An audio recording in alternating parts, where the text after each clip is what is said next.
So hello, for those of you that don't know me, my name is Boots Dunlap. I'm the CEO and co-founder of RA Capital. RA Capital is a middle market commercial real estate bridge lender focused on providing capital to real estate sponsors. RA has invested over 1.7 billion in capital across value-add commercial real estate opportunities. RA invests across all product types: industrial, multifamily, retail, hospitality, office, self-storage, mobile home parks, and other special purpose real estate, always seeking the most attractive risk-adjusted return. We do lend across all 50 states in primary and secondary and tertiary markets. The firm was founded before the great financial crisis. Today, we've got over 25 employees across our offices in Phoenix and New York City, where I sit. Our team of seasoned professionals have invested across multiple real estate cycles. And today, we're particularly interested in retail, as it is currently the best performing asset class in commercial real estate. And all of this after surviving really the triple punch of a great financial crisis, the e-commerce and internet boom, and then a global pandemic. As capital allocators, we try to follow market data and we follow the headlines very closely. However, they can often be misleading. And so what we try to do is meet with the boots on the ground to figure out not only what is happening, but also what's going to happen. And I've said this before, but as an infantry platoon leader in Iraq and Afghanistan, I can say that you see a very different war than the folks that are trying to make sense of things with the information they have back at division headquarters or in Washington, D.C. So to get the full picture, generals and politicians would have to leave the cushy office and spend time with the guys in the trenches. Well, folks, we have the guys in the trenches, some of the best guys in retail here, Don Tepman and Cory Zelnik. I'm fortunate enough to be joined by Don. He is president and founder of Town Center Capital and University Avenue Partners, focusing exclusively on investing in retail, specifically strip malls across the U.S., having owned over 40 strip malls. He's relatively young in his career despite all of this success. And he's also one of the most prolific thought leaders on X. Under his pseudonym, you might know him as the Strip Mall Guy. Probably the biggest real estate related X Twitter celebrity. And he has just recently unmasked himself, revealing his identity, which is probably something interesting to talk about. Besides that, Don's been featured in The Real Deal, The Commercial Observer. He's been on the Marcus Millichap Retail Trends of 2024 and on numerous other media outlets. He's also a graduate of Santa Clara University. And there's probably not another person in America who is more passionate about retail real estate, specifically strip malls, than Don. Don, thanks for being here. Thanks for having me. Pleasure's mine. Also, we're fortunate to be joined by Cory Zelnik, owner of Zelnik and Company, a leading retail leasing brokerage based in Manhattan, having leased several million square feet for over 25 years. Cory advises on landlord and tenant representation, market analysis with respect to retail, site selection, lease negotiation, basically all parts of retail. He and his firm have been featured in the New York Times, the Commercial Observer, the New York Real Estate Journal, Manhattan Times News, Real Estate Weekly, etc. Cory is also a Terrapin from the University of Maryland. He's worked with almost every retailer you could imagine. And as Don mentioned, when Cory walks down the road in Manhattan, or if you're fortunate enough to walk down with him, he can tell you what every tenant's paying and tell you what's going on in every space. Thank you, Cory, for being here on this call today. Thank you, Boots. I appreciate it. Thanks for having me. Yeah, so we're extremely fortunate. We have the combination of Madison Avenue retail with Main Street retail, from the ownership perspective to the brokerage perspective. And so before we get started, I'd love to kind of get it out of the way and hear the quick story from you, Don, before we dig in retail. Tell us the story of the Strip Mall Guy. I think we're all curious how that evolved and what that's been like. Yeah, well, it was certainly unplanned. 20 years into my career, I was on an airplane 3 years ago and, just killing time. And I said, why don't I just start posting anonymously without worrying what an employee or an investor or a tenant might think. And I just wanted to kind of put information out there, not thinking that there'd be an audience for it. And very quickly the audience grew, and who knew that folks out there wanted to hear about the strip mall world. So here I am.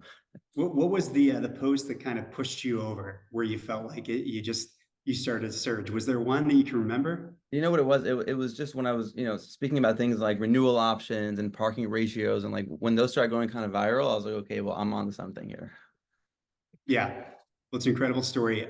So now that your identity is known and you no longer have the protection of anonymity to post, do you feel like it changes the way you post, or are you still able to take risks and make kind of quick judgments without having to get too much in the weeds and nuance in a 280 character post? Yeah, I mean, look, I'm just doing what got me here, which is just, basically just life casting what I'm doing day to day, and just any thought that's interesting or something that I read or see or experience or witness in a deal, I just put it out there. And so I think that's what I've done since day one. And, I've never posted anything that I'd be ashamed of and so it's the same game plan, I think, from the beginning. Yeah. Okay. Well, Cory, I look forward to hearing thoughts from you. We're going to dive into the market, and I'm going to put up just a quick slide on the market. It looks as though things have changed. We've been historically in a tenant market for the past decade, but it seems like we're starting to enter a landlord market for the first time. You've got some of the lowest average time for retail spaces to lease.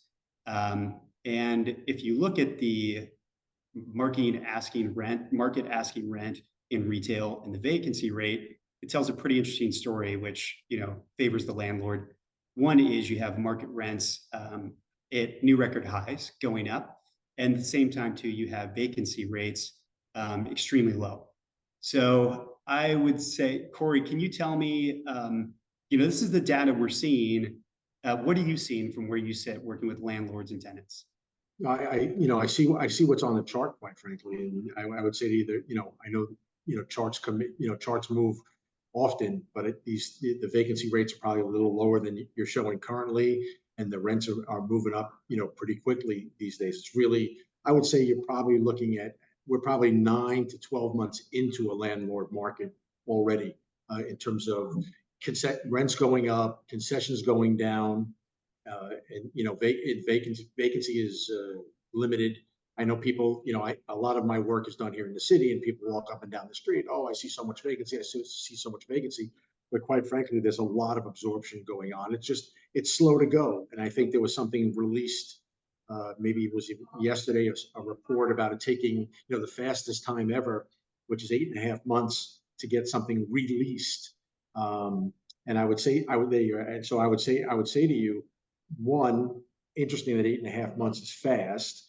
But the reality is, especially here in the city, things take, if it's 12 months, if it's 16 months, it's not that far. And so things are getting done. So the naked eye sees vacancies, but in the industry, we know that things are getting absorbed rather quickly. So I think it's, as you said earlier, retail's the prettiest girl to dance in the real estate space these days. And things are pushing hard. And as you know, especially here in the city, limited new product. And so everyone's fighting for what's good.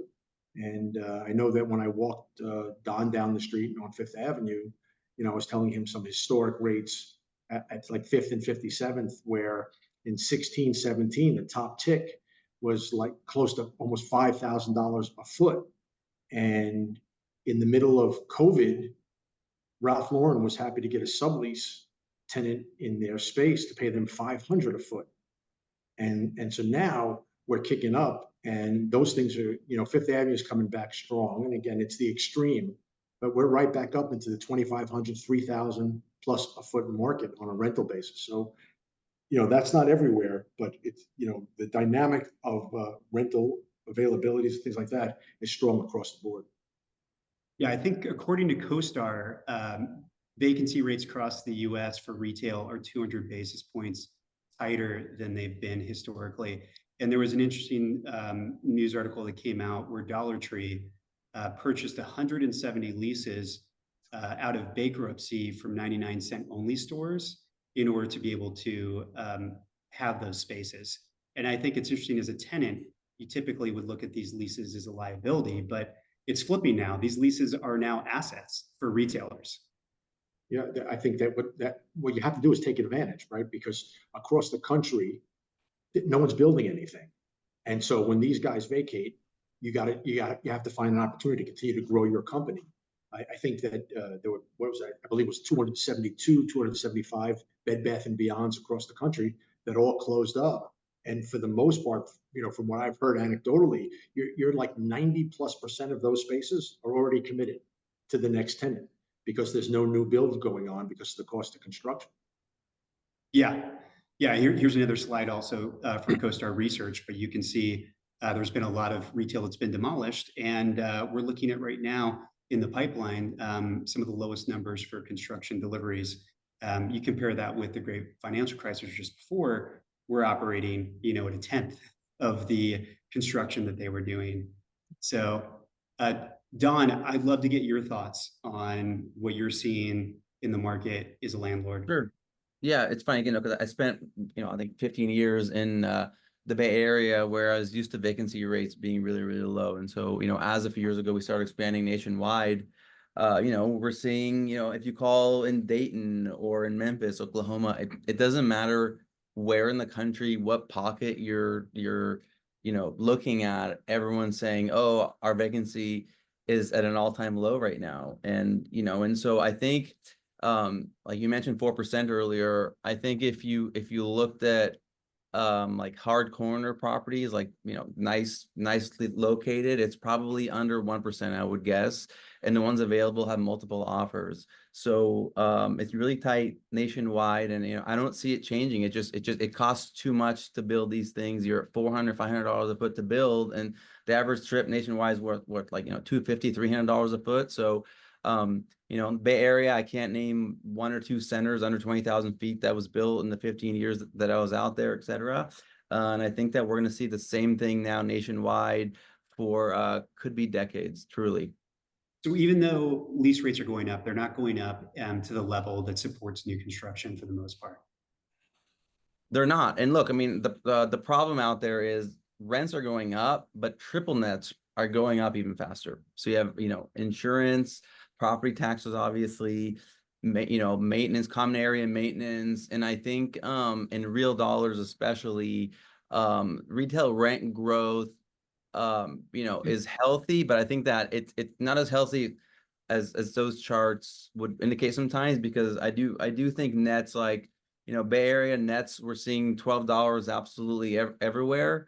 There were a third of that when I started, and like certainly rents haven't tripled, but nets have doubled and tripled.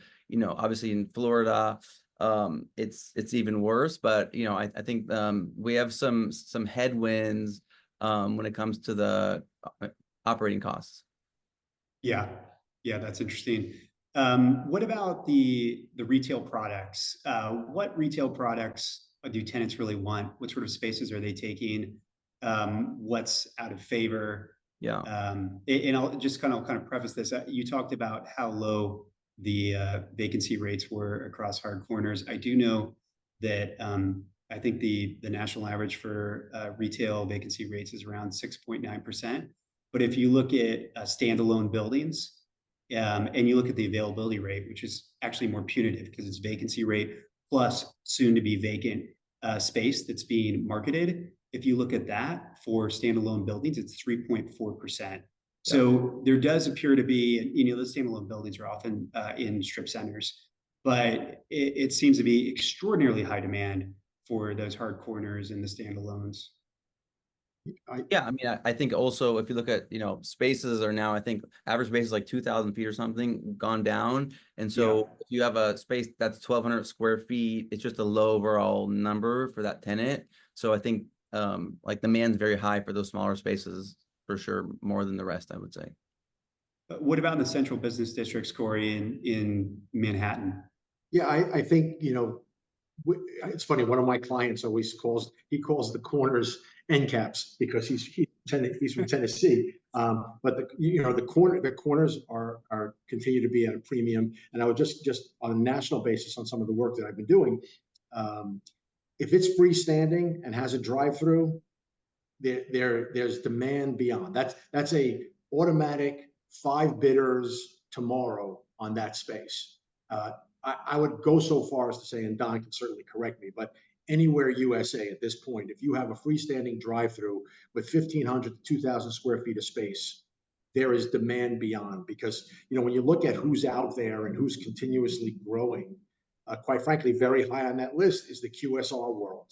Yeah. Whether Chipotle or Panda or Raising Cane's or Chick-fil-A, go on and on. And what they want is, all those freestanding drive-through banks that were built, through the 90s and the early 2000s, at least rolling. Right.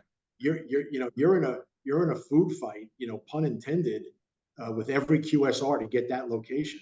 And the rents for those, I mean, 15 years ago, $10,000 a month was a lot. Now we're seeing $30,000 a month. And I think a lot of owners haven't recognized yet who bought that single tenant net building 15 years ago, and we're getting the 8-9 grand a month.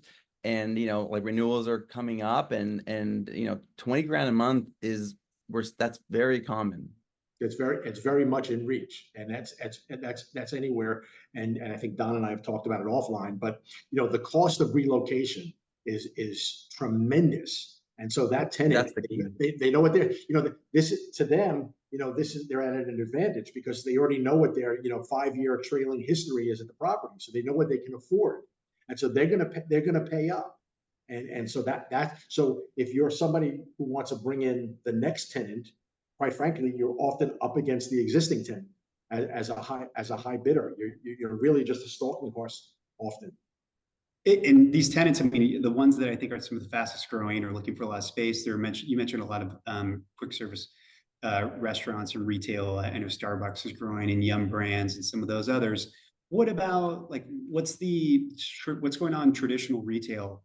How are they doing? And those spaces larger than 2,500 square feet, what does that look like? And how are you dealing with leasing up that space, Cory?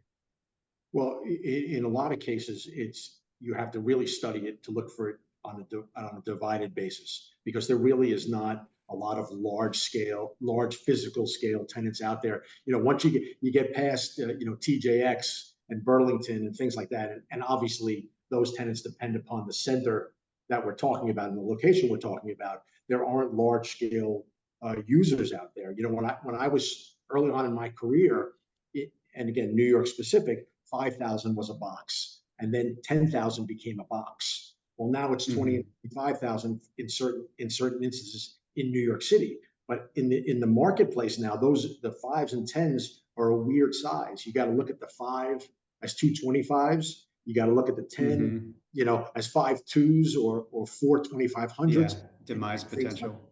And things like that. And then, to a lot of to a handful of the retailers' credit over the years, because of the cost of rents around town and around the country, they've learned how to work on a bi-level basis to keep some of those costs down. But generally speaking, there's, it's not a laundry list of big box retailers that are out there. I think that the larger scale users you're seeing today are more experiential. The rock climbings, the Formula Ones and things like that want those boxes. You're going to get much less rent per foot, as well, on 5,000 feet versus 1,200. So for us, I look at how deep a building is. So if I can divide it, I make that money back pretty quickly.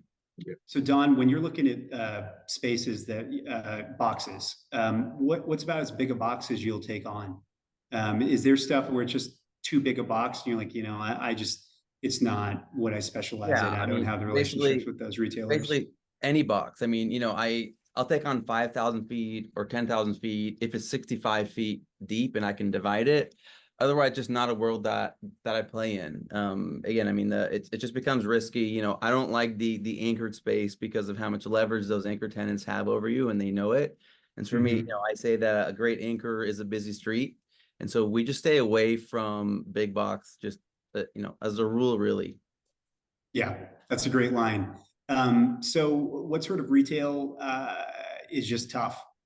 I mean, I imagine Class B malls, old vintage, but besides that, is there any, I mean, you mentioned maybe the larger big boxes is something you're staying away from. What are, I imagine, Cory, do you ever see second story retail? Is that ever a concept that's going to work? mixed use projects. What are your thoughts? It has, because it has, especially, New York City centric because of the costs.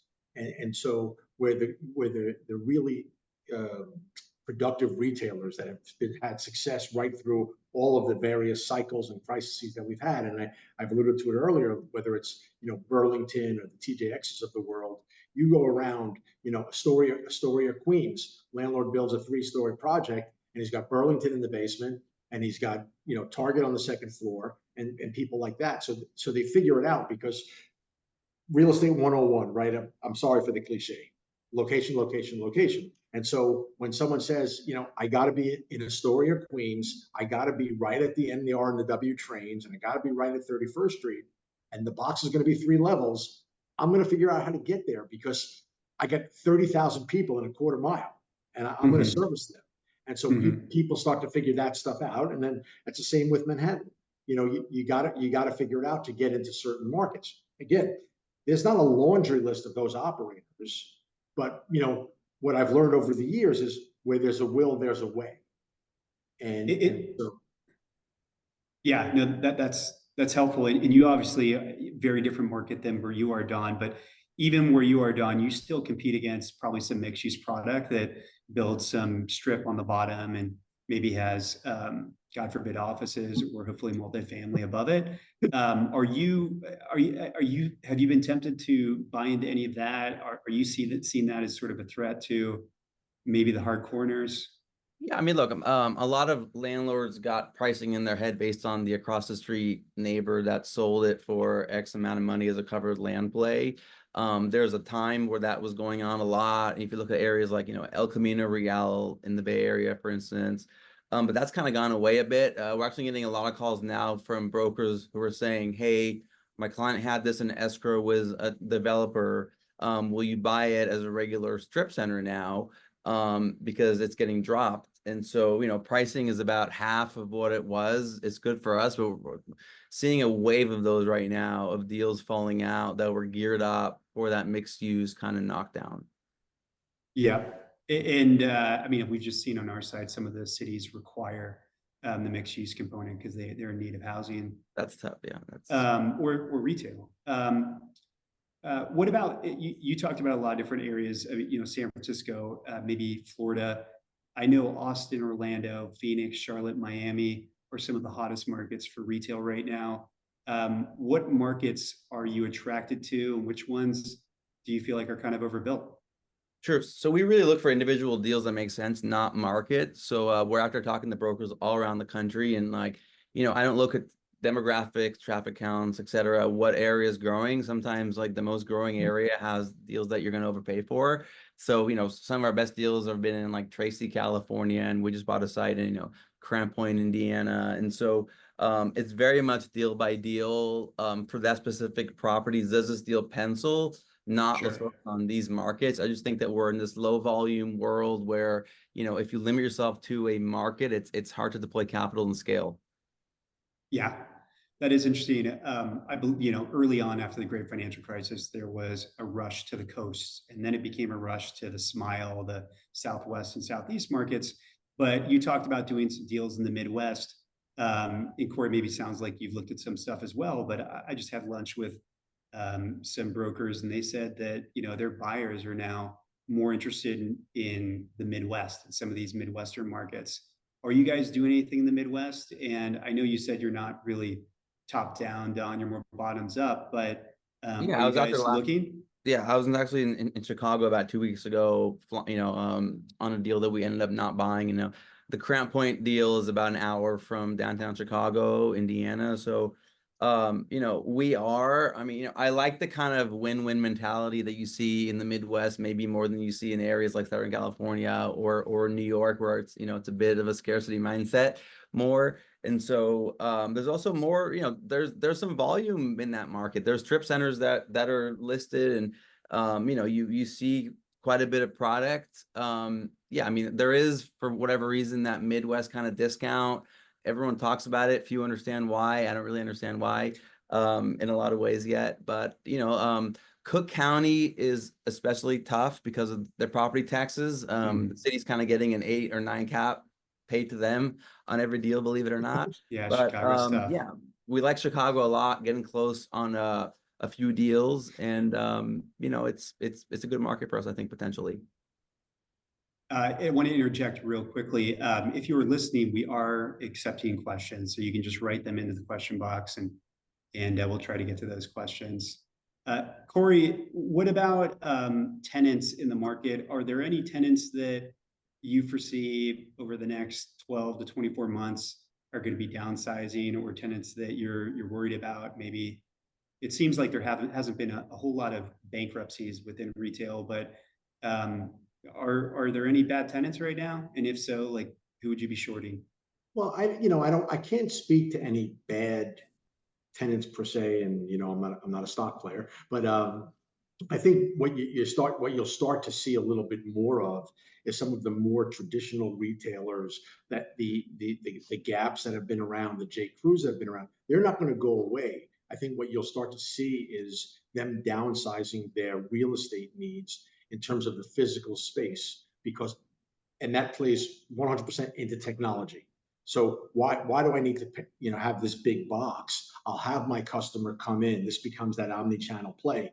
They'll come into a smaller store with everything on display. They're not going to have to pay for the back of the house storage space, which especially that's real estate. It costs you. It has a price per square foot on it, and you could just keep that in the warehouse. So now you walk into the store, you try something on, you like it, great. They'll ship it right to your house, as opposed to them having to keep, thousands of pairs of jeans and sweaters and things like that. So I think you'll see those traditional retailers that outlast the market, downsize physically. And so I think that's a good, again, it's that omni-channel play. So I see that as a positive.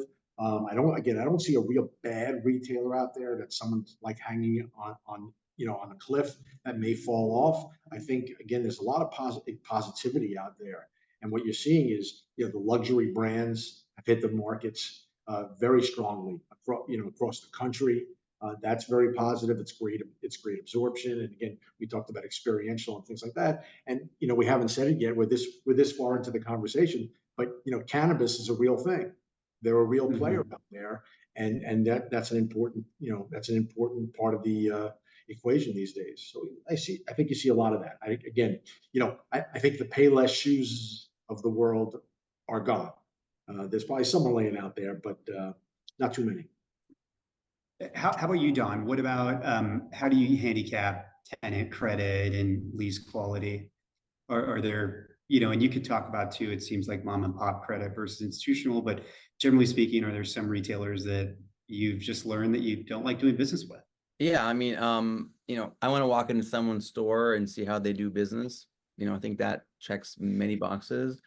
Beyond that, I get asked, well, Don, where's the credit with this, mom and pop tenant? Well, the credit is that's their livelihood, and they've been there for 20 years, and they put their kids through college with that business. So for me, I think that the market's really undervalued mom and pop tenants.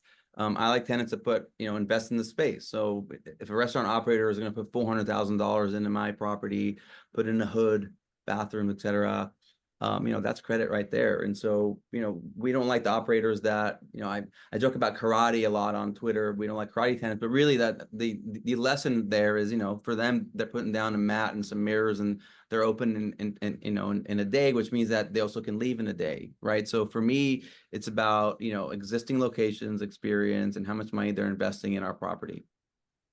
You told me some stories before about some of these tenants that would try to hold you over a barrel for signing SNDAs or estoppel certificates. And imagine during COVID, you had some of those credit tenants really push you around. I don't know if that's changed your opinion, or if it's mentioned too, if there's any names that you can spill. I mean, it'd be great to kind of know, like, these are people that are really hard to work with. I mean, look, during COVID, the mom and pop tenants called us that first week of April, said, hey, I could pay you rent right now. I'll pay you next month. I don't want to be out of business. What do we do? Some of the national tenants who I'm good friends with them, with many of them, it wasn't like that. I think that they had obviously, you know, lots of dialogue on their end, but they were harder to get a hold of, I think, at that period. You know, a lot of lease amendments were executed during that stretch, and you know, there also were a lot of third parties involved that were negotiating on behalf of national tenants. And you know, I think to their credit, I will say, you know, like, if you're one of these national tenants with thousands of stores, you don't have the staff available to suddenly be talking to every single landlord that week. So I think that they had to hire third parties, but sometimes those third parties, that dialogue got a little bit interesting. And so, yeah, mom and pop tenants were definitely, you know, easier to work with. You know, things like Estoppel earlier that you mentioned, there are tenants that use that as leverage, and you know, some larger tenants that I've dealt with recently, I'm not going to name names, you know, have thrown around amounts of money that they want to be paid. They look for concessions. And so, you know, I think COVID opened up this whole chapter of, you know, every conversation now with a tenant sometimes becomes a, you know, a negotiation instead of hey, that's fine, I'll sign that, or whatever it is. And so it's kind of standard now in the industry. You know, if you have an exclusive on whatever it is, and that large tenant, you know, has to allow you to go lease to a boba shop or a yoga studio, even though it's not relevant to them, they say, well, how about another 5-year option? Right. And so, you know, as Cory's shaking his head, I'm sure he's you know, been on that side a lot. And so there's a lot of that narrative definitely is out there where, you know, tenants are trying to use leverage more often. And so you know, pros and cons to mom and pop and nationals, obviously both. So we've got some questions coming in from the listeners, and I'm going to go in no specific order, but this is for you, Cory. You talked about all this restaurant space that was getting gobbled up, or maybe has even dried up. Are you seeing some second generation restaurant space?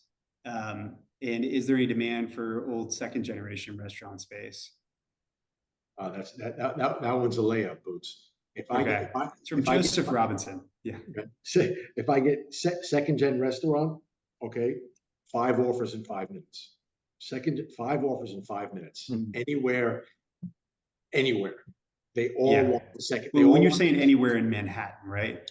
I would say anywhere in the metropolitan area and beyond. And I have friends, and I'm doing some, you know, I've been, you know, and I know we're going to talk about social media and all that stuff, but social media has allowed me to do work in a lot of other states. And it's an across the board thing, because, you know, as Don alluded to, the mom and pop who makes the commitment of building it out and putting in the hood and all that stuff, you know, that's their credit, right? Well, no, not many people can afford that all the time. So they want to walk into the hood and take over the other guy's hood. Yeah. They don't want his, they may not want his table and chairs, although some will, but they want that hood and that kitchen, and then they're going. So second gen is probably the hottest commodity out there. Wow. Well, there's a lot of mom and pop retailers in Stamford, Connecticut that probably are, or restaurateurs that I wonder how they survive. Maybe if they own the building, they need to lease that out. Yeah. What about, you talked about, Cory, some non-traditional tenants. Can you give me some examples of non-traditional tenants that are competing with the traditional tenants for existing space? Like, for example, medical tenants moving into retail. And Don, feel free to comment on any of these questions as well. What are you seeing in that space? Well, you know, medtail became a thing. And, you know, City MD is very big here, but it's urgent care, quite frankly, across the country is tremendous. So they were you know, probably close to being like sort of that first non-traditional retailer that hit the streets. And so it went from urgent care. You have 10 Dental doing dental. There are braces, you know, orthodontia that's on the street. So there's a lot of that stuff. You know, sort of, you know, not sort of, but non-traditional is still boutique fitness. And so, you know, when COVID came and big gyms, I know it's changed a little bit now again, but, you know, when the big gyms got hit and everybody got shut down, and then everybody wanted to come down, you know, to the street level and be specialized, it's the yogas, it's the bundas, it's the solid cores, all this boutique fitness, you know, from where we all started. That's non-traditional. And then, of course, you know, the cannabis and the experiential and things like that. Also non-traditional, but these are groups, categories that are grabbing space. And you feel like they're here to stay, or? I think that, oh yeah, I think they're here to stay. I think that when you look at boutique fitness, maybe it's yoga one day and then it's Pilates the next, and maybe somebody comes out and some, almost like the restaurateur that's been in the business 20 years and has different concepts. And so the burgers aren't working, but I have a lease and I have a built-in second gen restaurant. So now I'm going to go Italian. And so a boutique fitness may just change, their core offering from one to another. But I think they're around. Yeah, or they'll just sell their lease, right? And so I mean, if they're not making it, that 10-year lease with options, where might, someone coming in will give them 500 grand, whatever it is, just for the lease and the equipment and everything like that, rather than closing down and breaking their lease. It's an asset. A lease is an asset. So you're seeing these tenants that maybe can't make their own business work, subleasing their retail space out? 100%. I mean, they'll, a lot of times they'll come to us for sublease and we'll just do a deal directly with, that next tenant. But, they want money for that business. So they'll, even though it's old equipment, what have you, that tenant out there that wants to get in might not have a choice. Like if you want to get into ABC Center on the corner, the odds of you getting it, if there's if it's vacant or low, because you're bidding, but if you pay 300 grand, now you're talking. So that's definitely happening. As long as you write your provision, Don, that you get half of that juice. So another question from an anonymous listener is, it sounds like, in some sense, maybe too good to be true. Are there any concessions that are being made for length of lease, and how long until you get your 100%. upfront capital back? Yeah, no, look, I mean, for us, getting a good operator at our center is valuable. The value goes up. It's a lower cap rate. It's great. So if someone's going to put 500 grand in our space and I want to attract them, I'm going to, write them a nice check when they open, give them free rent, etc. So we're very open about that. I mean, I want great operators, and, if you're a good operator, landlords want you. They'll take a deal that maybe is not as good for them as the okay operator. You don't want turnover, so definitely concessions. These good operators are no dummies. They know that they bring value to the table as well, and we acknowledge it as landlords. Yeah, and to that point, one of my clients, I do a lot of work with Panda Express for many years, and we are consistently, without a lot of pushback, 15 years and 3 5-year options, and we're getting that around town, and so. Fair. It still works. Good credit still works. Yep. Yeah. Well, that's phenomenal. We brought up a little technology just a little bit earlier. Obviously, there's a lot going on with AI, and retail is changing. There's a lot more automation.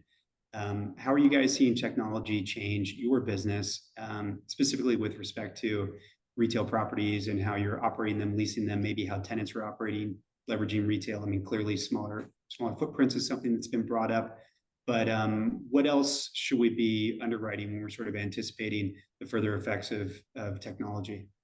Yeah, I mean, I haven't really seen an AI product that, in my industry or I guess niche, that is interesting and folks are using and really adapting. I will say social media is becoming the core of our business when we talk about technology. So I think diving into that, which happened to me again accidentally, has been the tech that's changed everything. We're finding more deals because of social media. My recruiting has changed. Kind of hacking top of mind in the minds of brokers nationally, something I never thought was possible. But social media, is making that happen as well. So for us, it's social media much more than anything related to AI yet. Yeah, I feel like you might be unusual in the social media sphere. I feel like you probably are feeling the benefits more than most. Cory, you did mention that because of your social media presence, though, you have seen some deal flow come in from, for other markets. Yeah, and it's really, the word of the day when COVID struck was pivot, and so like our pivot was into social media. That I could tell you that it's, if March 2020 was official COVID, then April 1, 2020 we were focused on social media and how we can get our brand out there and just let people know what's going on, because the world was at a standstill. And so we've continuously evolved in that. I mean, Don does it at scale, and it's admirable, and I love it following him. But ours is a little bit different. We're providing a service, and we want to keep that out there, so we let people know what we're doing on a personal level and on a business level, so we can touch the people that we're communicating with, and it's worked greatly. We've had tremendous amount of referrals via social media, tremendous amount of interaction because of social media, and I think it's tremendous. And just to close out with your AI point earlier, I haven't seen it that much yet either. I'm hearing about it more anecdotally in terms of how other brokers in the industry are communicating or trying to utilize it. Haven't felt it yet. But the social media aspect from a technology perspective has been big for us. Great. We have another question from Matthew Carlson for you, Don. When looking at a value-add retail play that screams "buy me," quote unquote, what are the characteristics you're focusing on? Yeah, oftentimes it's a property that no one's put money in many decades, right? So like lots of families, right? The grandfather, whoever built it, the kids now own it, and they have cash flow for the last 10, 20, 25 years. But they're not really operators of retail. They're not in this business. It's not really an easy business that they kind of wing or whatever. And so suddenly a tenant leaves, and they're like, well, what do we do now? Our $5,000 a month each for the 5 kids is no longer going to come in. And over the years, they have not put a new roof on it for 300 grand to wipe out everyone's cash flow for a while. So they also have not kept up with the fact that rents are up, renewal rates are up, all these things, and maybe their $24 rents that they're convinced is really much better than their $18 rent from 8 years ago should be a $40 rent. And so, a lot of times it's long-term ownership where they've not put any money in the building. And I know we talked earlier, you said, Boots, it's price per pound. It's like, I know what things trade for. Yeah, the short one. Well, I'm going to put up just real quickly. I think this is an interesting slide just on cap rates, since we're talking about transaction activity in retail. And oddly enough, you'd expect right now cap rates to be steadily increasing, and they are for sure for office, and then other property types, multifamily and industrial. But oddly enough, you're looking at still today some of the tightest cap rates across commercial real estate in retail. And one of the tightest cap rates listed amongst retail products, it's difficult to see these lines, but the yellow line is strip center, which you're in, Don, seems to be performing very well, even better than neighborhood centers. So, these sub-7 cap rates in retail right now, what's going on? What is this reflective of? Do you think this will continue? Apparently, CoStar's forecast believes it won't.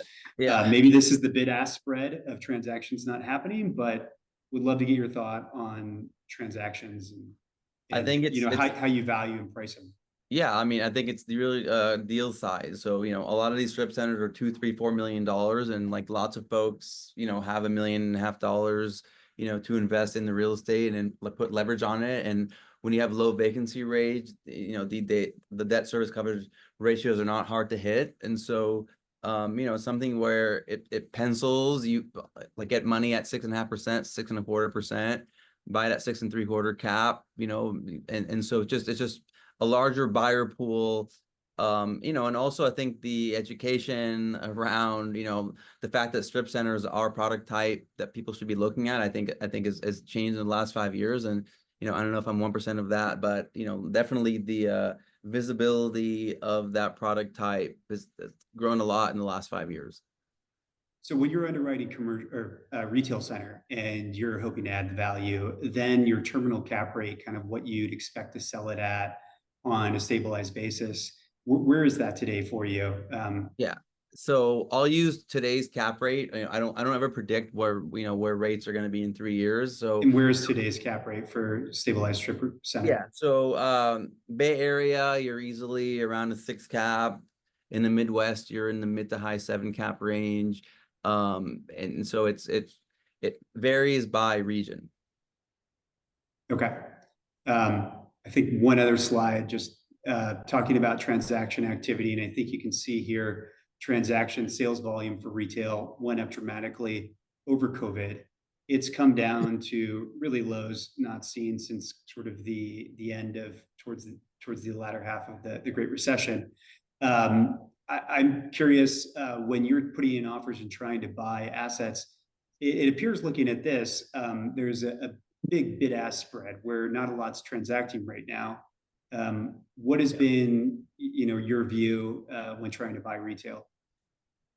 I think And is that, that closing, by the way? yeah, I mean, it's not really closing, because if you're an owner of retail and you want to sell a property, and rates really do come back down, and you can hold on, because right now vacancy rate's so low, you can probably hold on, then you're right to wait. And I think that right now, obviously signaling is that rates will come down a little bit. And so the owner is saying, why would I sell now if rates are going to be 50 bips lower in 6 months, a year, whatever it is? And so, I think that some of that uncertainty's kind of gone away. Like, everyone knows what the new playing field is. And so sellers are holding out because they're getting their rents. They're not losing tenants. I mean, after 08, the good deals we saw were because of vacancy. Vacancy drives good value add deals in retail. That's where, bargains come in. And otherwise there's no fear if there's no vacancy. So I think that's what we're seeing is, folks are like, hey, I'm fully leased. I have a lot of demand and rates aren't going up. They're likely coming down. So I'm going to hold out for my price. Yeah, you see on this slide and some of the slides I've seen in the forecasted area, you kind of see it flipping a little bit where price per square foot's going down or vacancies rising. And I think a lot of folks think that, the economy is weakening, the consumer is weakening, and this is just starting to show up in retail numbers. I'm curious, Cory and Don, are the best years of retail maybe right now or behind us? Are we expecting things to soften? What are your thoughts? Sorry, I'll jump in real quick. I do worry about these tenants getting squeezed too much. I think that's happening. I think that if you're a landlord that has, a tenant on a corner and they're paying $48, and the lease is up and you tell them $60, which I'm not advocating for, but if you do, and they can't really move anywhere, which they can't find another corner in that market, they might go from making 180 grand a year to 120 a year or whatever it is. And so it's better than zero. And so I think at some point, once unemployment rate ticks up again, which it will, if you push it too hard on the landlord side, especially with nets going up so much, you're kind of playing with fire. So it's definitely something that you have to, tread lightly. Cory, what are your thoughts on? Yeah. No, I agree with that. Not to mention, especially now, we're certainly playing in inflationary times. The cost of goods and services go up on a daily basis. How high could the various retailers raise their prices, and at what point are the people going to just pull back on the spending? I get it. People are always going to have to eat. They're going to need a certain amount of clothing, but that dynamic, has a chance of changing, and so you have to be very careful across the board. So I think that we just have to monitor it. Are we at the peak of retail? I don't know. Hard to call it. I'm certainly no crystal ball on that. But we're in a good time and we're going to run. And it's like everything else in our industry. We're in the good part of this particular cycle, and we're gonna run it out. But I think that you're going to start to get into a place where all of a sudden, let's see what happens in November. There's a little thing going on in November. And so that may change how things play on a go forward basis. Because like we talked about earlier, the cost of construction is up. And so that's limited new builds. But just the cost of everybody's existence is continuously going up. I mean, how much more can you pay, for a burger at McDonald's and things like that? And it's a large portion of our population that lives off of that kind of stuff. So it's going to be careful monitoring that kind of stuff going forward.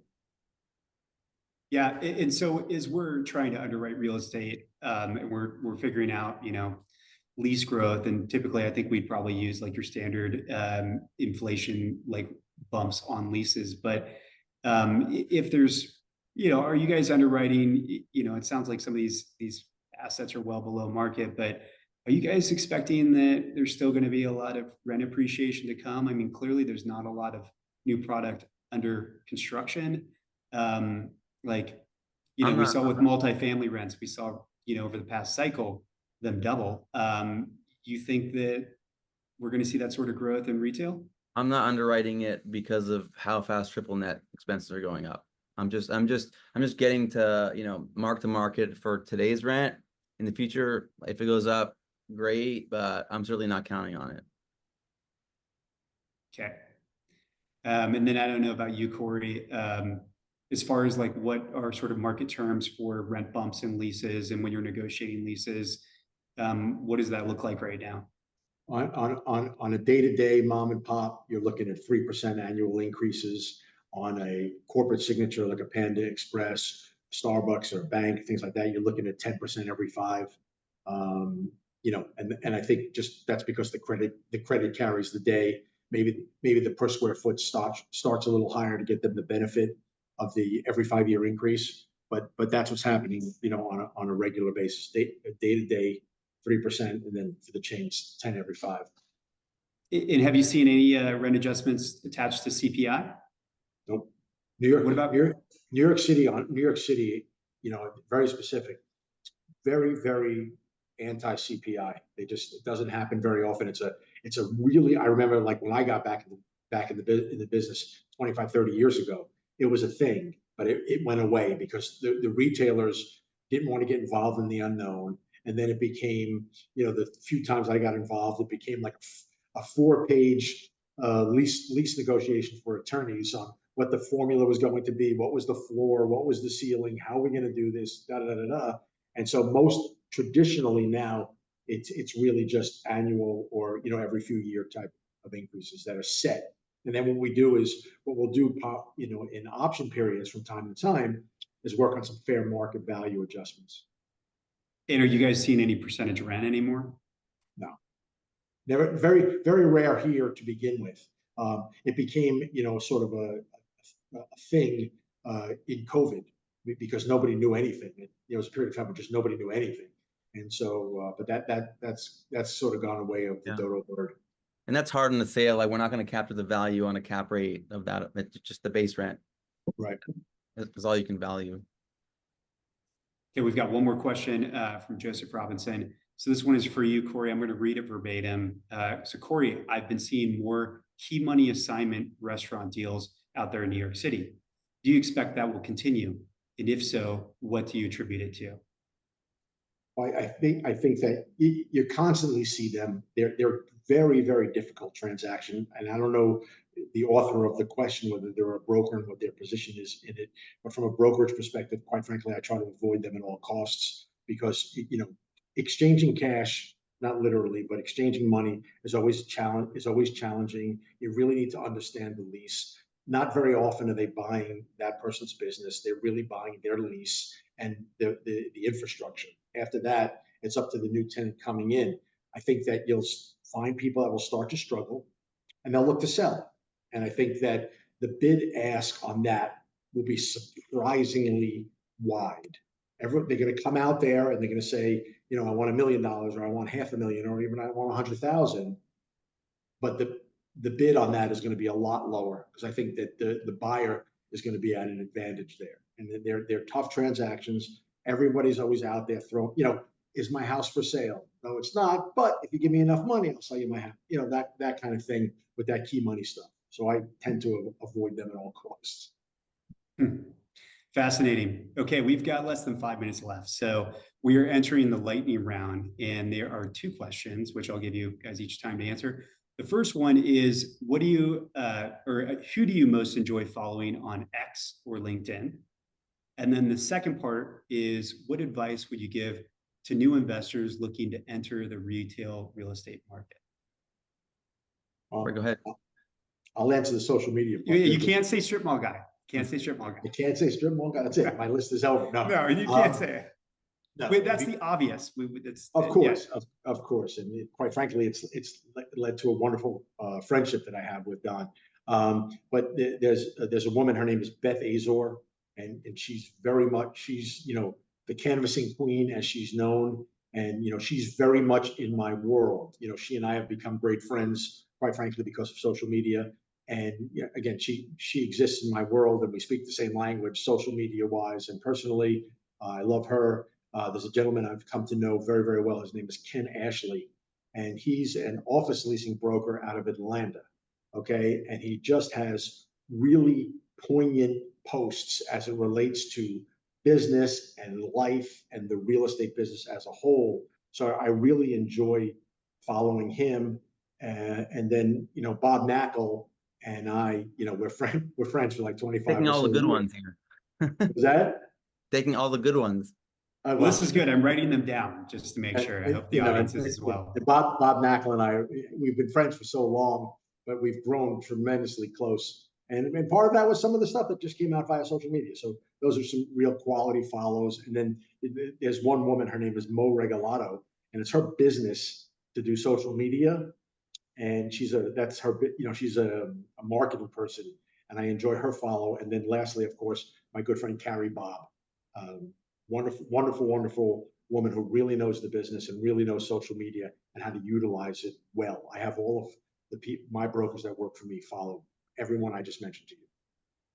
Well, I've got to get on the list. What about part 2 to your question?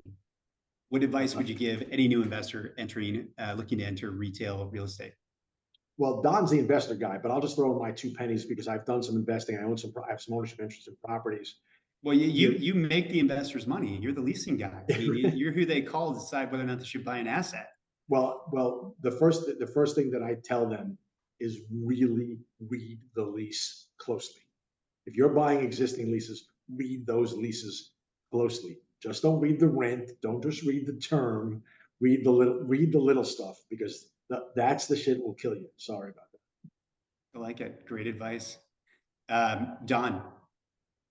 Yeah. So on 2 questions. Yeah. On the followers, I think that there's some great anonymous accounts who are actually brilliant private equity real estate people who are just completely unfiltered and no one knows who they are.